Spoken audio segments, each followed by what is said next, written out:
দেখতে দেখতে টি-20 world cup 2024 শেষ পর্যায়ে চলে এসছে। আমরা সবাই জানি কালকে প্রথম সেমিফাইনাল সকাল 6টা থেকে এবং সেকেন্ড সেমিফাইনাল রাত 8টা থেকে খেলা হবে। প্রথম সেমিফাইনাল সকাল 6টার সময় মুখোমুখি হচ্ছে ইতিহাসের সামনে দাঁড়িয়ে থাকা একটি টিম আফগানিস্তান ও অপরদিকে যাদের মাথায় চোকার শব্দটা লিখে ট্যাগ হয়ে গেছে south Africa. South Africa versus Afghanistan প্রথম সেমিফাইনাল ত্রিনিদাদ টোবাগো স্টেডিয়ামে খেলা হবে। আর সেকেন্ড সেমিফাইনালে মুখোমুখি হচ্ছে আমাদের দেশ টিম ইন্ডিয়া, অপরদিকে থাকছে ইংল্যান্ড। তো এই ভিডিওতে কথা বলবো প্রথম semifinal south Africa versus Afghanistan নিয়ে। কোন টিমকে এগিয়ে রাখবো, কোন কোন খেলোয়াড়ের ওপর নজর থাকবে, আর কোন টিম কাকে টেক্কা দেবে, এই নিয়ে এখন এই ভিডিওতে কথা বলবো। একদিকে আছে আফগানিস্তান, যে পুরো ইতিহাসে দোরগোড়ায় দাঁড়িয়ে আছে। টি-20 ওয়ার্ল্ড কাপের ইতিহাসে প্রথমবার আফগানিস্তান সেমিফাইনালে এসছে, তাও গ্রুপ লিগে শক্তিশালী নিউজিল্যান্ডকে হারিয়েছে। তারপর সুপার 8-এ ওয়ার্ল্ড চ্যাম্পিয়ন অস্ট্রেলিয়াকে হারিয়েছে, ইন্ডিয়াকে কড়াকড়ি টক্কর দিয়েছে। সেই দিক দিয়ে দেখলে ইতিহাস সৃষ্টি করেছে সেমিফাইনালে এসে। যদি কালকে সাউথ আফ্রিকাকে হারিয়ে দিতে পারে তাহলে আর একটা ইতিহাস সৃষ্টি করবে আফগানিস্তান টিম, যে টিমটা ক্রিকেট বিশ্বে এসে খুব বেশি হলে 8 থেকে 10 বছর হচ্ছে, কিন্তু এই 10 বছর 8 থেকে 10 বছরের মধ্যে যেভাবে নিজেদের ক্রিকেটকে গ্রো করেছে তার জন্য এই টিমটার প্রশংসা করতেই হবে। বিশেষ করে এই টিমের লড়াকু মনোভাব। যখন আফগানিস্তান মাঠে নামে দেখবে তাদের বডি ল্যাঙ্গুয়েজ, দেখবে প্রত্যেকটা খেলোয়াড়ের না হার মানা যে দৃঢ় শক্তি, সেটা এই টিমকে অন্যান্য টিম থেকে আলাদা করে দেয়। যদি খেলোয়াড়দের কথায় আসি, রশিদ খান এবারে আফগানিস্তান টিমের ক্যাপ্টেন কিভাবে ফ্রন্ট থেকে লিড করছে সেটা আমরা দেখেছি। যদি আমরা লাস্ট ম্যাচ দেখি বাংলাদেশের সাথে, সেই ম্যাচে ব্যাট হাতে যেরকম 10 বলে 19 রানের ইনিংস, সেই রকম match winning bowling performance, 4 over 13 run 4 wicket. Noor Ahmad যে বেশ ভালো বল করছে, নাবিনুল হক যে এই টুর্নামেন্টে এখনও অবধি 13টা উইকেট নিয়ে নিয়েছে, রাশিদ খান ফ্রিতে 14টা উইকেট আছে। এছাড়া ফেজল ফারুকি আছে, নাবিনুল হক আছে, মোহাম্মদ নাবি আছে, কুলওয়াদিন নায়েব আছে, যে অস্ট্রেলিয়ার এগেন্সে প্লেয়ার অফ দ্য ম্যাচ, কেন সে পুরো অস্ট্রেলিয়ার মিডল অর্ডার সিট দ্বারাই ভেঙে দিয়েছিল। বাংলাদেশের এগেন্সে সেখানেও একটা ভাইটাল উইকেট এসে নিয়েছিল। আর যদি ব্যাটিংয়ে বলি তো ওপেনিং পার্টনারশিপ রহমানুল্লাহ গুরবাজ ও ইব্রাহিম জারদান, যারা এই টি-20 বিশ্বকাপে 3বার 100+ পার্টনারশিপ করেছে, সেটা আমরা অস্ট্রেলিয়ার এগেনস্টেও দেখেছি। অস্ট্রেলিয়ার মতো শক্তিশালী টিমের এগেনস্টে 100+ ওপেনিং পার্টনারশিপ করছে। তো গুরবাজ ও জারদান ওপেনিংয়ে তাদের এই পার্টনারশিপটা বেশ গুরুত্বপূর্ণ হয়ে যাচ্ছে, কেন মিডিল অর্ডার সেরমভাবে কিন্তু ওয়ার্ক করছে না। সেটা যদি আমরা অস্ট্রেলিয়ার এগেনস্টেও দেখি, বাংলাদেশের এগেনস্টেও দেখি, আফগানিস্তানে কিন্তু মিডিল অর্ডার সেরমভাবে ওয়ার্ক করছে না। যদি গুরবাজ ও ইব্রাহিম জারদান বেশ ভালো স্টার্ট দিয়ে দেয় তাহলে আফগানিস্তান কিন্তু বড় রানের দিকে এগাচ্ছে। কিন্তু যদি গুরবাজ ও ইব্রাহিম জারদানের ব্যাট ফেল করে, মানে যদি তাড়াতাড়ি আউট হয়ে যায়, তাহলে কিন্তু আফগানিস্তানের মিডল অর্ডার কঠিন পরীক্ষার সামনে পড়বে। কেন সাউথ আফ্রিকার পেস অ্যাটাক বেশ ভালো, স্পিন অ্যাটাকও ভালো, পেস অ্যাটাকও ভালো।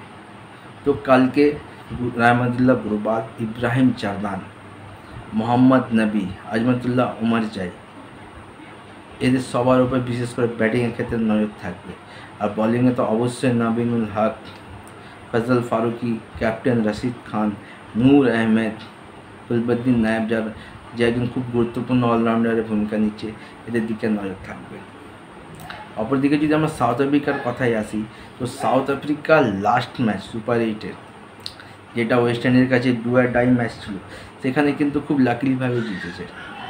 মানে বলতে পারো জেতা ম্যাচটাকে কীভাবে হারার দিকে নিয়ে যেতে হয় সেটা একমাত্র সাউথ আফ্রিকার টিমই জানে।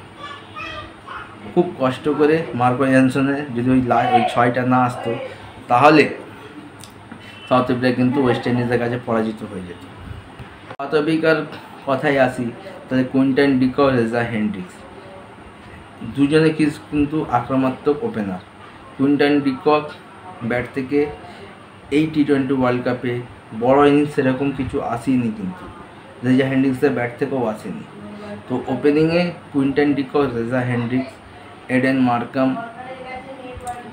আর মিডল অর্ডারে হেনরিক ক্লাসেন, ডেভিড মিলার, এই দুজন ভার্সেস রাশিদ খান আর নূর আহমেদ, এই যে ডুয়োটা হবে, এটা সত্যি কালকে ম্যাচের পুরো রূপ নির্ধারণ করবে কি ম্যাচ কোন দিকে যাবে, আফগানিস্তানের ঝুলিতে যাবে নাকি সাউথ আফ্রিকার ঝুলিতে যাবে। এই টি20 ওয়ার্ল্ড কাপে আমরা দেখেছি আফগানিস্তান টিম সাউথ আফ্রিকার টিম কিন্তু স্পিন খেলতে বারবার সমস্যায় পড়েছে। আফগানিস্তানে যে ওয়ার্ল্ড ক্লাস স্পিন অ্যাটাক আছে তার পরীক্ষার সামনে পড়তে হবে সাউথ আফ্রিকার ব্যাটসম্যানদের। সেটা যদি ডিকক খুব ভালো স্পিন খেলে, ডেভিড মিলার খুব ভালো স্পিন খেলে, আর বর্তমান লাস্ট 2 বছরে যদি দেখি সবথেকে ভালো স্পিন আর বড় বড় হিট মারতে পারে সে হচ্ছে একমাত্র হেনরিক ক্লাসেন। তো Heinrich Klaasen versus Rashid Khan, Heinrich Klaasen versus Noor Ahmad, David Miller versus Rashid Khan, David Miller versus Noor Ahmad, এই ডুয়োটা কিন্তু খুব সাংঘাতিক। এই ব্যাটেলটা যে জিতবে সেই টিম কিন্তু বেশ অ্যাডভান্টেজ পাবে। আর যদি ওপেনে বলি নাবিনুল হক ও Fazal Farooqi versus Quinton de Kock, Reza Hendricks, Aiden Markram, এই ডুয়োটা কিন্তু বেশ থাকবে। আর যদি অলরাউন্ডার দেখি তাহলে গুলবদ্দিন নায়েব, আর একদিকে হচ্ছে মার্কো ইয়ানসেন, একদিকে কেশব মহারাজ আর একদিকে মোহাম্মদ নবী, মানে পুরো সমানে সমানে টক্কর বলতে পারো। কিন্তু যেহেতু সাউথ আফ্রিকা 1992 থেকে 2023 যদি দেখি এই টিমটা আইসিসি ওডিআই ওয়ার্ল্ড কাপ বলো টি20 ওয়ার্ল্ড কাপ বলো সেমিফাইনালে পৌঁছেছে, কিন্তু কোনো দিন ফাইনালে পৌঁছাতে পারেনি। বিশেষ করে টি20 ওয়ার্ল্ড কাপের হিস্ট্রিতে প্রথমবার কিন্তু সাউথ আফ্রিকা সেমিফাইনালে পৌঁছেছে, এরা কিন্তু কোনোদিন সেমিফাইনালে পৌঁছাতে পারেনি।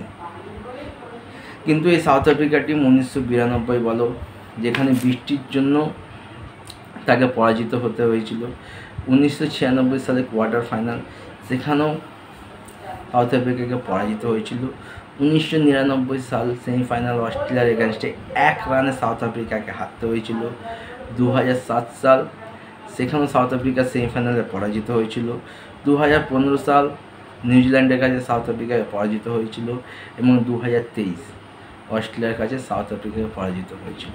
কেন সাউথ আফ্রিকাকে সেই জন্য চোকার্স বলা হয়। এই টিম সারা টুর্নামেন্ট ভালো খেলে, কোয়ার্টার ফাইনাল সেমিফাইনালে পৌঁছায়, কিন্তু তারপর সেই গন্ডি পেরাতে পারে কিনা। তো কালকে যদি দেখা যায় তো ইতিহাসের সাক্ষী বা ইতিহাসের দোরগোড়ায় সাউথ আফ্রিকা আফগানিস্তান দুটো টিমই দাঁড়িয়ে আছে, কারণ যেই জিতবে সেই কিন্তু প্রথমবারের জন্য আইসিসি কোনো ওয়ার্ল্ড কাপ ইভেন্টে ফাইনালে প্রথমবার পৌঁছাবে।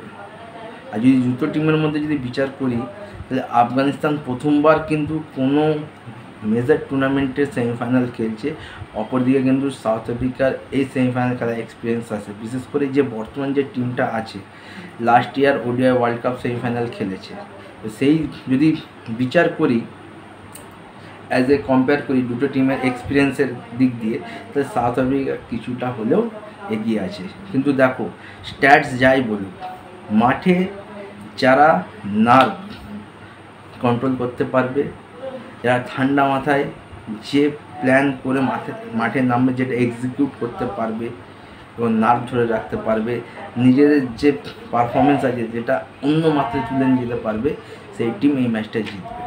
এবার যদি স্ট্যাটসের কথায় আসি তো টি20 ওয়ার্ল্ড কাপে আফগানিস্তান সাউথ আফ্রিকা এখন অবধি 2বার মুখোমুখি হয়েছে, আর 2বারই সাউথ আফ্রিকা জিতেছে। এবার আসা যাক কালকে যে মাঠে খেলা হচ্ছে, যে মাঠে খেলা হবে সেটা হচ্ছে ত্রিনিদাদ টোবাগো ব্রায়ান স্টেডিয়াম।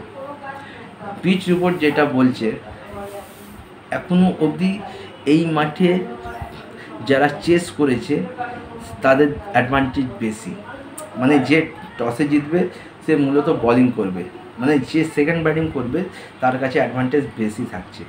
বৃষ্টি হওয়ার সম্ভাবনা খুবই কম, ক্লিয়ার আকাশ, টেম্পারেচার 23 থেকে 26 ডিগ্রির মধ্যে থাকবে, হিউমিডিটি একটু বেশি থাকবে 88 to 91। আর এই পিচে স্পিন ও পেস সবাই কিন্তু কার্যকরী ভূমিকা নিতে পারবে। যে খুব বড় স্কোর আমরা দেখতে পাবো সেটা নয়, কেন এখনও অবধি এই পিচে ফার্স্ট ইনিংস এবারে স্কোর হচ্ছে 120 থেকে 130। তাহলে বুঝতেই পারছো যে পিচে এভারেজ স্কোর হচ্ছে 120 থেকে 130। আশা করব একটু হাই স্কোরিং যদি ম্যাচ হয়। কালকে কিন্তু যে টিম নার্ভ ধরে রাখতে পারবে আর যে 200% পারফরমেন্স করবে সেই টিম কিন্তু উইন হবে। কালকে যে টিমই জিতবে সেই কিন্তু হিস্ট্রি ক্রিয়েট করবে, কারণ প্রথমবারের জন্য ফাইনালে যাবে। তো তোমরা কোন টিমকে সাপোর্ট করছো আর তোমাদের মনে হচ্ছে কোন খেলোয়াড় কালকে সেরা পারফরমেন্স করবে? কারণ যদি আমরা দেখি লাস্ট ম্যাচে আফগানিস্তান যেভাবে বাংলাদেশকে হারিয়ে এসছে আর অস্ট্রেলিয়াকে হারিয়েছে ব্যাক টু ব্যাক ম্যাচে, সেই দিক দিয়ে দেখলে আফগানিস্তানের আত্মবিশ্বাস কিন্তু অনেকটা হাই। আর অপরদিকে লাস্ট ম্যাচ সুপার 8-এ ওয়েস্ট ইন্ডিজের সাথে সাউথ আফ্রিকা যেভাবে জিতে এসছে, সেদিক দিয়ে বিচার করলে আফগানিস্তানকে একটু হলেও এগিয়ে রাখবো। আমার মতে আফগানিস্তান 55 আর সাউথ আফ্রিকা 45%। তো তোমাদের মতামত আমাকে কমেন্ট করে জানাতে পারো। ভোর 6টা থেকে খেলা, তো বস দেখতে তো হবেই।